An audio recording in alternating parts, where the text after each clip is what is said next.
Diego, eu acho que é um fator de preocupação, e aí não só para os produtores e para o governo, mas de uma maneira mais ampla, para entender qual impacto isso vai ter na nossa economia também, né? E eu acho que a resposta para isso vai depender muito se de fato o governo vai conseguir controlar isso, isso vai se tornar um caso isolado, ou se isso vai se espalhar.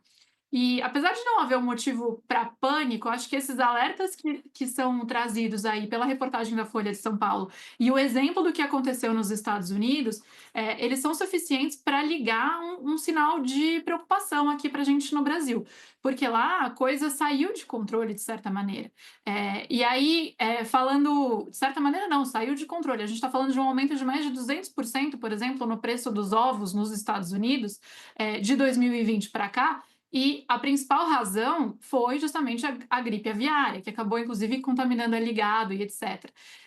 Então, é uma preocupação a extensão que isso vai tomar. E o Brasil vai precisar ser muito transparente em termos dos protocolos que vem adotando, para sinalizar para o mercado internacional o que vem sendo feito, e construir aí essa credibilidade junto com os países importadores, né, no sentido de que a coisa está sob controle aqui e não vai sair do controle, e também vai precisar conseguir conter isso e evitar um dano maior, né, Diego? Então, o próprio UOL publicou uma reportagem interessante de qual seria um impacto imediato disso na inflação, mencionando que pode até trazer um alívio nos preços aí de frango, ovos, porque a pressão inflacionária vai diminuir, porque tinha uma demanda externa por esse frango que vai cessar, né, com esses anúncios aí de restrição de importações por parte dos outros países. Então, portanto, os preços num primeiro momento podem ficar mais baratos, mas qual vai ser o impacto disso no médio e no longo prazo, né? Eu acho que é isso que a gente tem que tentar entender e que deve estar no radar de preocupação da Fazenda agora também, porque é como eu mencionei, se isso se estende, se isso ganha escala, se isso perdura no tempo, isso deixa de ter esse efeito mais imediato ali de alívio na inflação e pode gerar um problema como o que a gente está vendo nos Estados Unidos, por exemplo. Os americanos passando por situação que eles acho que, pelo menos aí nas últimas décadas, nunca tinham passado antes, americanos jovens nunca passaram na vida, que é de ter, inclusive, restrição de quantidade de ovos que podem comprar por ida ao supermercado, né? Isso está acontecendo nos Estados Unidos e a razão é a gripe aviária. Então, o Brasil vai precisar conter isso, isolar isso, tratar com transparência, e muito cuidado para sinalizar para os importadores o que vem sendo feito aqui, e evitar que isso contamine. E não quero fazer um trocadilho aqui, mas enfim, que isso se espalhe para outras áreas e atrapalhe também o andamento da nossa economia e vire uma coisa aí fora do controle, e claro, ter cuidado, muito cuidado aí com as pessoas que estão nesse manejo também. Então, acho que é um alerta, um tema de preocupação e preocupação generalizada ali em Brasília, não só no Ministério da Agricultura.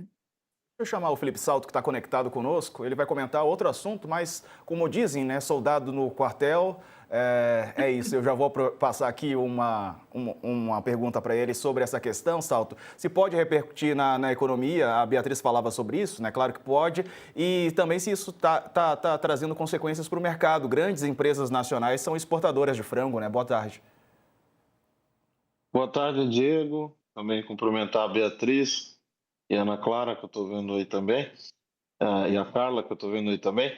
E dizer o seguinte: eu acho que sim, pode ter impactos, né? A Beatriz já estava analisando bem, mas a gente tem que ter cuidado, porque essas questões de, digamos assim, de barreiras não tarifárias, né, como são as questões fitossanitárias e toda essa apreensão que se cria e esses efeitos a partir de quando há alguma contaminação, algum caso mais problemático como esse, pode ter um efeito inicial muito grande, mas depois, a partir das respostas, das ações que a gente vá tomando e o controle também, isso vai ser fundamental, né?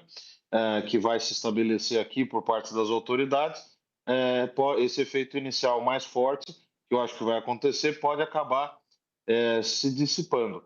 Então, a gente precisa aguardar um pouco para observar esses efeitos mas certamente no curtíssimo prazo vai ser um impacto grande. O que o governo precisa correr para resolver e conversar com o setor e tomar as medidas necessárias é justamente para evitar que haja um desdobramento disso para outros itens da pauta e também, né, da pauta de comércio, e também para conter danos, né, e evitar que esse efeito inicial, que certamente vai ser grande, perdure por muito tempo.